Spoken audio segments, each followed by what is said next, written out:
안녕하세요. 깡통걸입니다. 또 삼성과 LG가 현실 마케팅을 당했습니다.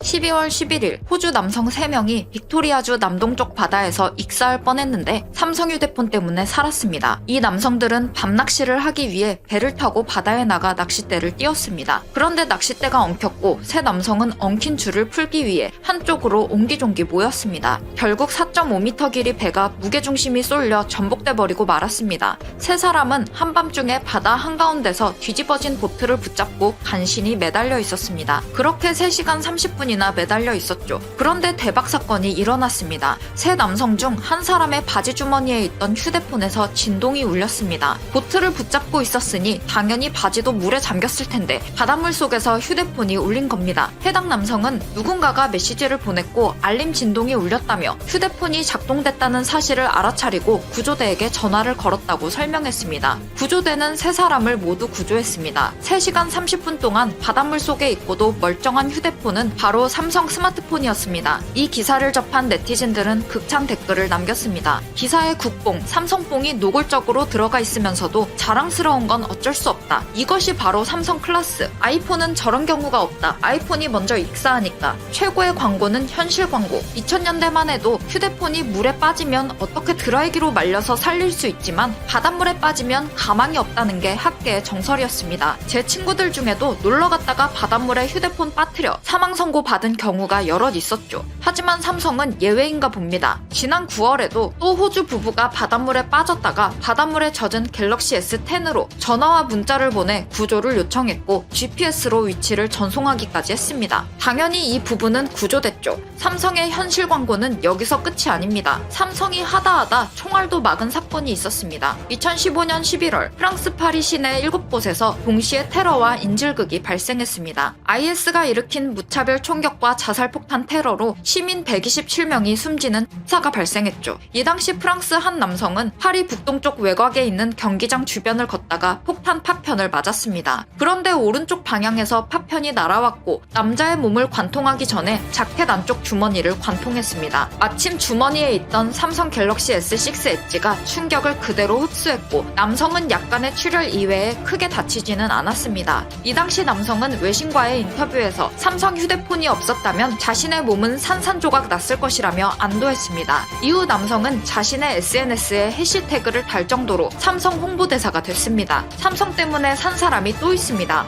2014년에도 대만 남성이 삼성 갤럭시의 방탄 기능 덕분에 목숨을 건졌습니다. 슈라는 이름을 가진 한 대만 남성은 술에 취해 지갑을 떨어뜨렸는데 지나가던 한이라는 남자가 그걸 보고 지갑을 주었습니다. 지갑 주인인 슈는 한을 강도로 오인해 시비를 걸었습니다. 서로 다툼이 거세지자 슈는 분을 이기지 못해 집에서 권총을 들고 나와 한의 가슴에 총을 쐈습니다. 그런데 한의 셔츠 주머니에 있던 갤럭시 메가가 총알을 막아줬습니다. 총알은 끝내 갤럭시 메가를 관통하지 못했죠. 한이 바닥에 쓰러져 잠깐 정신을 잃었을 때 슈는 겁을 먹고 경찰에 자수했고 경찰은 슈를 살인미수 혐의로 구속했습니다. 그리고 한은 갤럭시 메가 덕분에 살았죠. 이 당시 이 소식을 보도한 GSM 아레나와 디지털 트렌즈라는 대만 매체는 갤럭시 메가가 방탄 기능을 제공하는 케브라 코팅이 된 것도 아닌데 총알을 막아내다니 대단하다고 극찬했습니다. 삼성 휴대폰은 도대체 뭘로 만들었길래 방탄 능력이 디폴트로 탑재되는지 모르겠습니다. 현실 광고하면 LG를 빼놓을 수 없습니다. 이제는 고객뿐만 아니라 자연재해까지 LG 마케팅을 도와주고 있다는 소식이 전해졌습니다. 드립의 민족답게 우리나라의 한 네티즌은 LG의 끔찍한 마케팅을 보다 못해 직접 나선 토네이도라며 뉴스를 캡처해 올렸습니다. 2017년 7월 남아공 요하네스버그에서 남쪽으로 90km 떨어진 작은 마을에 토네이도가 덮쳤습니다. 이 지역에 사는 마크 로우 역시 이번 토네이도에 집이 반파되는 큰 피해를 입었습니다. 집 지붕은 다 날아갔고 자동차도 뒤집혀 찌그러졌는데 LG 냉장고 역시 토네이도에 휩쓸려 집 밖으로 튀어나왔습니다. 로우는 냉장고가 당연히 작동되지 않을 거라고 생각했지만 혹시나 하는 마음에 전원을 연결했습니다. 그런데 LG 냉장고는 좀 찌그러졌다 뿐이지 멀쩡하게 작동했습니다. 로우는 감탄하면서 직접 자신의 경험담을 LG에게 털어놨습니다. 현대차 역시 자연재해에게 마케팅을 당했습니다. 지난 8월 초 기록적인 폭우로 전국 곳곳에서 홍수 피해가 났습니다. 그런데 현대차가 만든 광주 버스는 이 홍수를 뚫고 달렸습니다. 같은 기간에 커뮤니티에 이런 게시글도 올라왔습니다. 제목은 베이루트 폭발을 버텨낸 현대였습니다. 걸레짝이 된 현대차가 용태도 정상적으로 달리고 있는 모습입니다. 이 현대차 모델명은 벨로스터입니다. 베이루트에서 폭발 사건이 일어나자 폭발 파편을 맞아 이 지경이 됐죠. 차를 다양한 각도에서 찍은 영상을 보면 놀랍습니다. 운전석만 거의 살아남았고 차 윗부분은 갈리다시피 파여서 돈 주고 폐차해야 될 수준입니다. 베이루트 폭발은 소형 원자폭탄 수준이었습니다. 이 폭발을 버티고 마이웨이로 굴러가는 현대차를 보고 우리나라 네티즌들은 여러 드립을 날렸습니다. 설마 부서진 차를 시동 걸어서 운전했을 리가 없고 운전하다가 당했다는 뜻인데 운전자 지금 병원 가는 중 아니냐?는 댓글도 있었습니다. 그동안 LG는 마케팅에 저조해서 한국인들의 안타까움을 한몸에 받았습니다. 인터넷 커뮤니티에는 LG 마케팅 근황이라는 글이 떠돌고 있습니다. 호웨이, 삼성전자, 위닉스, 청호나이스, 푸쿠 등이 공기청정기 허위 광고로 과징금을 물은 데 비해 LG전자만 너무 마케팅을 안 해서 소비자 유인 효과가 약하니 오히려 광고 좀 더 하라고 경고 조치를 받았다는 겁니다. 초경량 노트북인 LG 그램 역시 광고에서는 980g으로 홍보되고 있지만 실제 무게를 재보니 963g이라는 짤이 떠돌고 있습니다. 한 소비자가 LG 마케팅팀에게 더 가벼운 걸 더 무겁다고 홍보하는 이유가 뭔가요? 라고 물었더니 담당자는 이렇게 대답했다고 합니다. PC를 도색하는 과정에서 도료 오차가 10g 정도 생길 수도 있고 저울 오차 5g도 감안했다고 말이죠. 이 게시글을 올린 네티즌은 원래 마케팅팀은 일 안 하는 거고 답답함을 느끼는 고객들이 마케팅하는 거임 이라며 LG를 옹호해줬습니다. LG 마케팅 대신 해드립니다 라는 말이 나올 정도로 LG 마케팅 전략은 허술하기로 이미 유명합니다. 2016년에는 독일 폭스바겐 그룹과 협력해 커넥티드 카 서비스를 개발했지만 이마저도 홍보하지 않아 안타까움을 자아냈죠. 두 회사가 만든 커넥티드 카 서비스 플랫폼은 최신 개방형 클라우드 기술을 활용해 운전자가 스마트홈과 위치 기반 서비스 등을 사용할 수 있도록 하는 기술이었습니다. 이 기술은 다양한 서비스를 탑재해 실용적일 뿐 아니라 예상 디자인도 세련돼 해외에서는 극찬을 받았습니다. 하지만 국내에서 이 소식을 아는 사람은 거의 없었습니다. 이번에 한국인들은 LG의 상소문 에디션에 주목하고 있습니다. 별명까지 지어주며 마케팅을 또 대신해주고 있는 거죠. LG전자는 내년 상반기 롤러블 폰을 출시합니다. 그런데 이 롤러블 폰의 디스플레이 확장 방식이 특이합니다. 조선시대 상소문처럼 디스플레이를 자유롭게 펼치고 줄이고 할 수 있기 때문입니다. 제품 측면을 오른쪽으로 잡아당기면 뒤쪽에 말려있던 화면이 슬라이딩하며 펼쳐지는 구조입니다. 용도에 따라 평소에는 스마트폰처럼 사용하다가 영화 감상이나 문서 작업 등 멀티태스킹이 필요하면 화면을 당겨 2배로 늘린 뒤 태블릿처럼 대화면으로 활용할 수 있죠. 이 당시 우리나라 네티즌들은 진짜 상소문 아니냐, LG는 도전적으로 기술 상용화를 시도하는 게 좋아 보인다 등 극찬 반응을 남기면서도 삼성 병풍폰 어떡하냐고 우려했습니다. 그동안 삼성전자가 내년 상반기에 G 플립의 후속 버전을 내놓을 거란 기대가 있었습니다. 최근 삼성전자의 병풍폰 사진이 유출됐기 때문입니다. 기존 G 플립이 가로로 한 번 접는 형태였다면 이 후속 버전은 세로로 2번 접는 형태입니다. 그래서 병풍폰이라는 별명이 생겨났죠. 이 제품은 최대한으로 디스플레이를 확장했을 때 태블릿 PC 디스플레이 크기와 맞먹습니다. 향후 LG와 삼성이 비슷한 폼팩터로 어떻게 경쟁하게 될지 기대됩니다. 최근 삼성과 LG는 애플의 친정인 미국에서 시장을 장악했습니다. 지난 11월 시장조사 업체 스트래티지 애널리틱스는 올해 3분기 미국 스마트폰 시장에서 삼성전자가 점유율 33.7%로 1위를 기록했다고 발표했습니다. 전분기에 비해서도 또 작년 동기 대비 모두 6% 상승한 수치입니다. 요즘 삼성과 LG 중 누가 차세대 롤러블 폰을 먼저 출시할지 전 세계가 주목하고 있습니다. LG가 상소문 에디션을 출시한다는데 삼성이 가만히 있을 리가 없겠죠. 중국 오포는 지난 11월 롤러블 폰을 공개했지만 상용화되려면 아직 멀었다는 관측이 나왔습니다. 삼성과 LG가 먼저 롤러블 폰을 출시할 가능성이 크다고 언론들은 보도했습니다. 롤러블 컨셉 영상을 먼저, 그것도 7년 전에 공개한 것도 삼성이었습니다. 한 네티즌은 상소문은 환영하지만 누가 먼저 내든 시간이 지나면 삼성이 이길 것 같다고 예측했습니다. 삼성은 신제품 공개 영상도 멋들어지게 내놔서 마케팅에서 LG가 밀릴 거라고 우려한 네티즌도 있었습니다. 또 이미 삼성이 폴더블폰을 마스터한 상황에서 롤러블뿐만 아니라 스트레쳐블 스마트폰까지 만들 수도 있다는 관측도 나왔습니다. 삼성은 폴더블 스마트폰도 전 세계 유일 완벽하게 상용화해냈습니다. 이번에 LG도 정신을 바짝 차려서 시장 확장하고 두 회사가 또 현실 광고를 당했으면 좋겠습니다. 오늘 준비한 영상은 여기까지입니다. 끝까지 시청해주셔서 감사합니다. 다음 영상에서 만나요. 최근 제9호 태풍 마이삭과 제10호 태풍 하이선이 연이어 한반도 인근을 지나갔습니다. 태풍의 영향으로 독도의 저반시설이 크게 파손된 것으로 나타났습니다. 저반시설이란 구두와 같이 해안가에 배를 댈 수 있는 구조물을 의미합니다. 경상북도 울릉군은 특히 강한 바람과 큰 파도로 인해 독도의 동도부두가 크게 파손되었다고 밝혔습니다. 파손된 동도부두는 독도 여객선이 접안해 일반 관광객이 둘러볼 수 있는 곳입니다. 따라서 당분간 일반 관광객은 독도 방문이 어려울 전망입니다. 부두 난간은 군데군데 부서졌고 부두가에 설치한 대형 돌 구조물도 일부 떨어져 나갔다고 전해지고 있습니다. 독도에 설치된 비석 중 하나도 사라진 것으로 나타났습니다. 이에 따라 보수를 마칠 때까지 여객선 접안을 통제하기로 한 것입니다.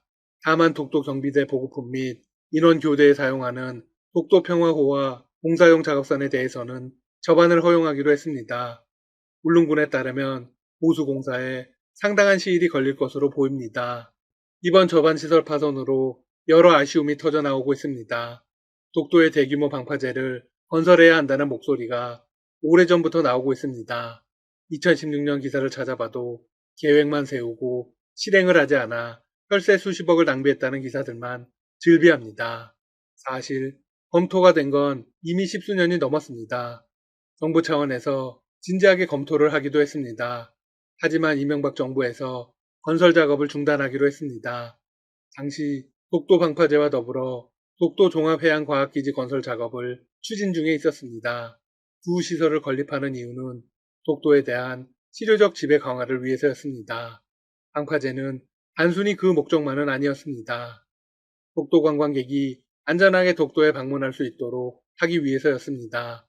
5년 가까이 추진하던 사업들이 갑작스럽게 중단되자 큰 논란이 있었습니다.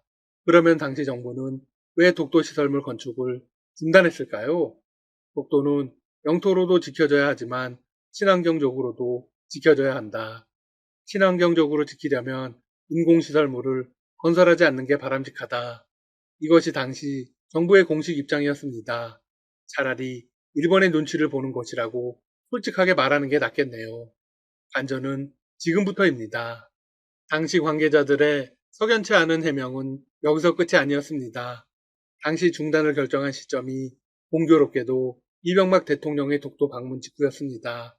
이 대통령의 독도 방문으로 인해 건설이 중단된 것은 아니다. 원래 건설하도록 정해진 것도 아니었다. 완벽히 거짓말입니다. 독도에 대한 치료 지배 강화는 4년 가까이 진척되어 오던 정부 사업이었습니다. 그런데 여기서 이런 의문이 들 겁니다. 정부는 왜 갑자기 이런 사업을 추진하게 되었나? 일본의 독도 도발 때문입니다. 지난 2008년 일본은 중학교 사회과 학습 지도 요령 해설서에서 독도 영유권을 주장하기 시작했습니다. 한국 정부는 독도에 대한 실효적 지배를 강화한다는 명목으로 총리실에 독도 영토 관리 대책단을 만들었습니다. 대책단은 독도 경비대 헬기장 보강 사업, 독도 경비대 레이더 교체 사업 등 여러 대책들을 꾸준히 추진해 왔습니다. 방파제와 해양과학기지 건설 작업은 총리실 독도 영토 관리 대책단에서 추진해온 28개 사업 중 하나입니다. 이미 보고서에 다 나와 있는 내용입니다. 여기서 중요한 포인트가 있습니다. 이 대책들을 총리실에서 주관했다는 것입니다. 따라서 추진사업 변경을 위해서는 총리실 대책단에서 결정하는 절차가 필요했겠죠? 그런데 정부의 발표가 나자 총리실 관계자는 이런 발언을 합니다. 청와대로부터 아직 독도 방파제와 과학기지 건설 중단에 대한 이야기를 들은 바가 없습니다. 사실인지도 확인해 봐야 합니다. 네, 청와대가 사전 조율 없이 일방적으로 발표했다는 겁니다. 게다가 더 심각한 건 청와대가 일방적으로 중단한 독도해양과학기지의 경우 전남 여수에서 구조물 작업이 한창 진행되고 있었다는 겁니다. 연면적 2,700제곱미터에 이르는 대규모 구조물이었습니다. 건설이 중단되면서 총 예산 430억 원도 고스란히 날아갔습니다. 소중한 혈세를 그냥 날린 것입니다. 상황은 여기서 끝이 아닙니다. 국토해양부로부터 독도 종합해양과학기지 구축 사업을 위한 검토 요청을 받은 문화재청의 답변이 대박입니다. 심의기구인 문화재위원회는 한 달 뒤 이런 결과를 발표합니다. 이 사업은 독도의 자연환경과 경관에 대한 영향이 크지 않다. 따라서 신청한 대로 추진하라. 네, 자연경관을 해치지 않는다는 결론이 나온 것입니다. 국토해양부 역시 독도 종합해양과학기지를 구축하는 사업이 문화재보호법상 현상변경 승인 대상은 아니라고 판단했습니다. 다만 천연기념물인 독도의 중요성을 감안해 문화재청에 검토 요청을 한 것입니다. 결론은 과학기지 설치가 독도의 환경 보전에 큰 영향을 미치지 않는다입니다. 청와대가 이런 선택을 한 이유는 무엇일까요? 독도 정책에 대한 최고 결정기구인 총리실 독도 영토관리대책단의 회의도 거치지 않은 상태에서 말이죠. 일본의 눈치를 보는 것이겠죠? 아니면 일본과 모종의 합의가 있었을 수도 있습니다. 당시 전문가들은 독도를 국제분쟁 지역화하려는 일본의 전략에 말려들지 않기 위해서라는 분석과 함께 이 대통령의 전격적인 독도 방문으로 한일 관계가 파국으로 치닫자 최악의 상황을 막기 위해서라는 분석을 했습니다. 정부 관계자들은 이 대통령의 독도 발언으로 더 이상의 실효적 지배를 위한 사업들은 필요하지 않게 되었다고 밝히며 혼란을 자초하기도 했습니다. 이후 독도 영토관리 대책단 회의는 열리지 않았습니다. 자, 다시 태풍 이야기로 돌아가 보겠습니다. 태풍 마이삭과 하이선의 영향으로 독도가 큰 피해를 입었다고 말씀드렸습니다. 정부는 독도를 특별 재난지역으로 선포했습니다. 함께 큰 피해를 입은 울릉도와 함께 말이죠. 특별 재난지역은 대형 사고나 자연재해 등으로 피해를 입은 지역의 긴급한 복구 지원을 위해 대통령이 선포하는 지역을 의미합니다. 재난 및 안전관리 기본법에 따라 자연, 사회 재난을 당한 지역에서 지방자치단체의 등록만으로 수습하기 곤란해 국가적 차원에서 지원이 필요하다고 인정되는 경우 지정될 수 있습니다. 특별 재난지역으로 선포되면 해당 지역에 대해 피해 조사를 벌인 뒤 복구 계획을 수립하게 됩니다. 그리고 대통령령이 정하는 응급대책 및 재구호 및 복구에 필요한 특별 지원을 받을 수 있습니다. 행정, 재정, 금융, 세제 등에서 말이죠. 특히 각종 피해 복구의 50%가 국비로 지원됩니다. 지난 9일 정세균 국무총리는 울릉도를 긴급 방문했습니다. 국회의원과 도지사, 해양수산부 장관, 행정안전부 차관 등이 동행했습니다. 총리는 태풍 피해 상황을 직접 보고받고 피해 현장으로 곧바로 달려갔습니다. 총리의 일행이 찾아간 피해 현장은 전쟁터를 방불케 할 정도로 처참했습니다. 대형 여객선 한 척이 뒤집어진 채 물속에 잠겨 있고 예인선 한 척은 형체를 알아볼 수 없을 정도로 파손된 채 방치되어 있었습니다. 총리는 여기서 이렇게 말했습니다. 독도와 울릉도는 혼자가 아닙니다. 대한민국이 함께합니다. 네, 이는 독도가 한국 영토라는 걸 증명하는 발언입니다. 또한 특별 재난지역 선포는 치료 지배의 명백한 증거입니다.